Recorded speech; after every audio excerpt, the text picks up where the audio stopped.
this is Texas from the Predatory Lenders Washington Bureau. Now here you can see the August unemployment report is out, and unemployment came in at 8.1%, and underemployment came in at 14.7%. And your average hourly earnings are at $19.75 an hour. Also, your average work week is at 34.4 hours a week. So here you can see the average American makes about $2,900 a month or $35,000 a year. So let's go out to the street to see what the folks think about this. Now the August unemployment report is out, and unemployment rate for August came in at 8.1%, and underemployment came in at 14.7%. Now what do you think about that? Well, you know, in the 23rd century, we have full employment. Everyone works. So I don't understand what happened back in your century. Now what do you think about these numbers? I think they could be correct, but at the same time, if you look out there, the rate of unemployment seems higher than what it really is. So the numbers could be true, but the way I look at it is that unemployment is much higher than the numbers on what they would really say. It's really frustrating because a lot of us, we don't want to take retail jobs, we don't want to take fast food jobs. And so people who have had, you know, schooling and master's degrees that want to be doctors, they're stuck working these like McDonald's kind of jobs, and there's nothing wrong with that. But I think that there needs to be more opportunity for people to get jobs that they have their degree in. And I don't think it's fair to have someone who worked 10 years to get a master's degree or a PhD to have to go back to work at a McDonald's or a Macy's or things like that. I don't think they're very good for economy standpoints, and just basically having anyone get off their feet and get off into the real world and, like, you know, basically just start. It makes it a lot harder for them to go off to college and do any career they kind of want. So I think that they're not great, but I think that they are steadily going down. I think Obama's doing a pretty good job about getting a fair amount of jobs out there. Not really for teenagers, but, you know, I don't know. I don't know much. Well, I'm currently employed for like a company that's stable, Safeway. So like I'm lucky to have a job, but there's a lot of teenagers I know who like try to get one and they can't get it. But I'm for Obama, so I think we'll just give him more chances to go at it. Well, I'm currently unemployed. I've been trying to get a job since like I turned 18 last year, and I've been able to get hired once and seasonally, and they fired me at the slightest problem. I'm voting for Obama, so I believe in the policies that he's creating for young adults in terms of the chances that he's giving us compared to the opposition. So I hope that he gets in office and that everything works out. Now I know most of you are young people and stuff, but teenage unemployment is some of the highest out there, somewhere in like 22 to 25%. I don't know the exact numbers. Now, how do you guys feel your upcoming job prospects are, since you'll be entering the workforce soon, or you will be, and then, you know, all the issues with college debt and stuff? Well, where my sister works, she's going to try to get me a job there. So I'm hoping that's going to be pretty okay for me, as long as I, you know, do my job and I can keep it well. So that's, you know. Yeah, basically like my job's stable because I work for a big company, but teenagers shouldn't expect anything but minimum wage when they start. Like if they get anything else, they're lucky. Yeah. It's difficult to get a general job. I looked around when I was in high school. I'm currently majoring in a field that's very specific to a certain job, majoring in animation. So when you graduate, you pretty much have a job. So my goal is to get a job, and I'm hoping that'll work out. Well, you're at a good place to be for that today. Well, I'm in college right now. My initial major I was going to do, I wanted to teach high school English, and everyone laughed at me when I said that because I wasn't going to get a job. I wasn't going to get paid. It was not a stable thing, so I had to switch my major because I knew that I wasn't going to have a chance. So I think that the job market right now, it's discouraging people to do what they want to do. Now I know, Harley, you have your advanced doctorate degree, you're a doctor, and you have a college education, a lot of college debt, but a lot of teenagers these days are having hard time because teen unemployment is some of the highest out there. What do you think for other college graduates and doctors such as yourself, you know, having a hard time, you know, just entering the workforce? Keep going and keep trying. You may have 500 no's, but someone will say yes. And you might have to work at a restaurant or a store for a couple of years before something comes up, but do not give up. There will be opportunities for you, and you just have to keep trying. Now officially the workforce participation rate is at 63.5%, meaning only 63.5% of workers are actually working there. Now, do you actually believe the government numbers that they're telling us ahead of this current election? I'm not sure because I'm not up on my information very well, but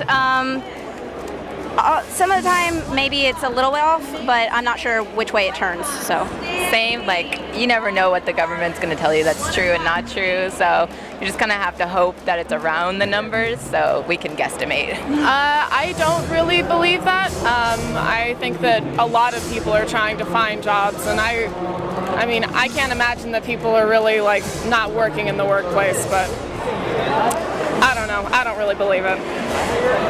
It's sketchy. I don't really believe it just because my whole family, we had one person employed in a 5-person household.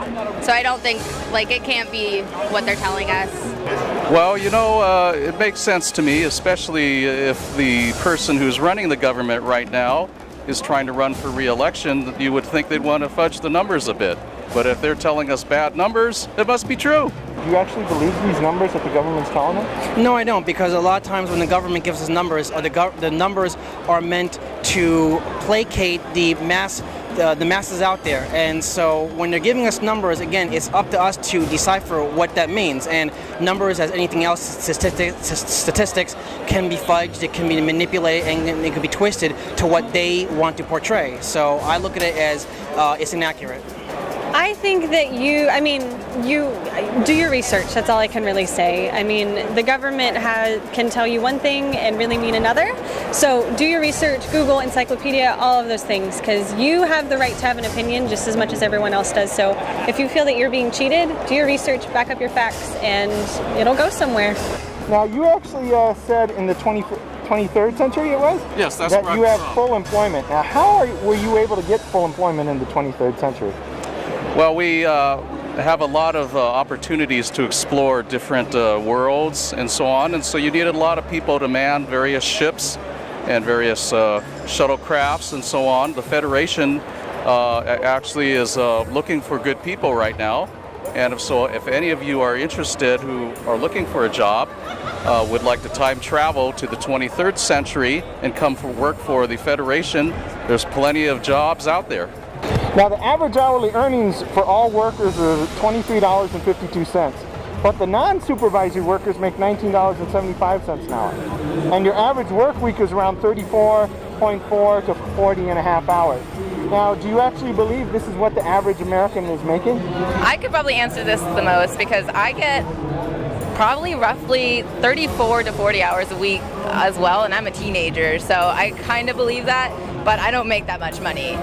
So I'm minimum wage, so. I'm unemployed. I'm not really the best person to ask. I'm not old enough to have a job yet, so.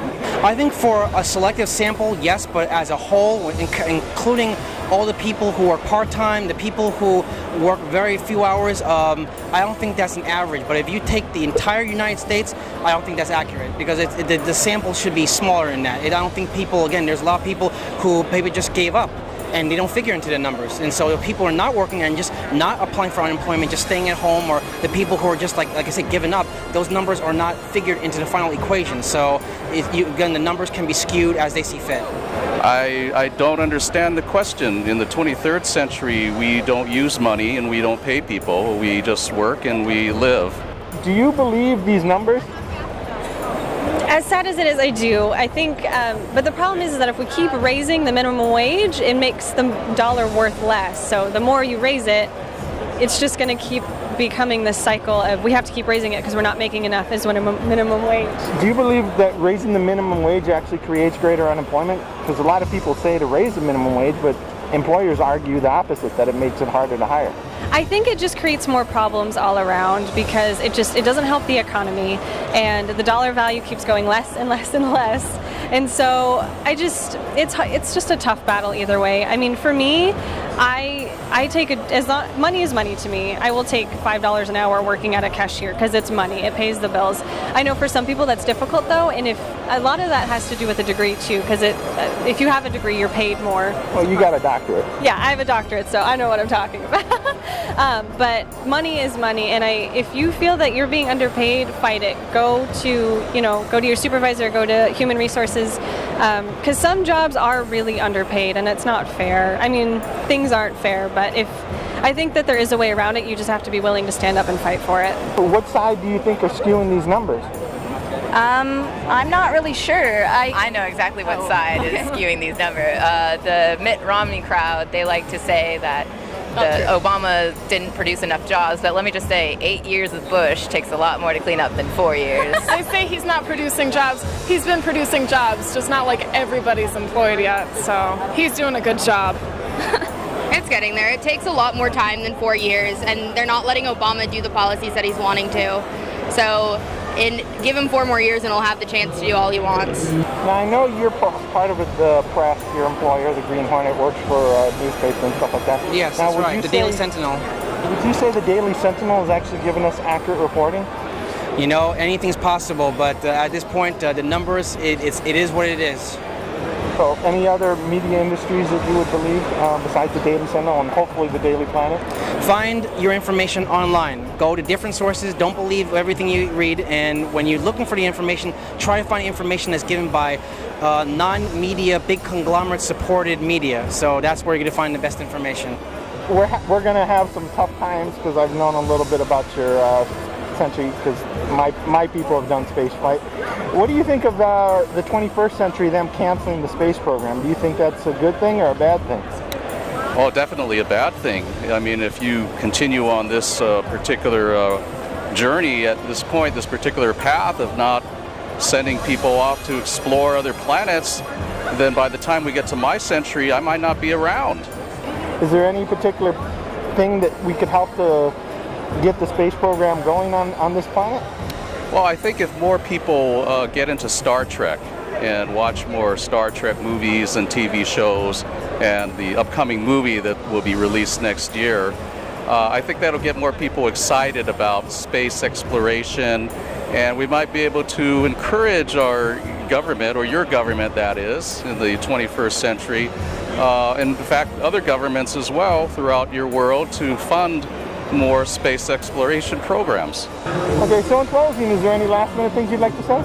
Go Obama! Well, I think if you want to change things, you may want to think about changing the currently elected leader that you have. I'm not going to say who you should maybe vote for, but you know, you might want to think about that. So let me just leave it at that. Stay out of trouble. Don't end up in Arkham like I am, because then you won't be making any money. Thank you, guys. Let's roll. Let's roll. This is Taxis on the Predatory Lending Network, signing out.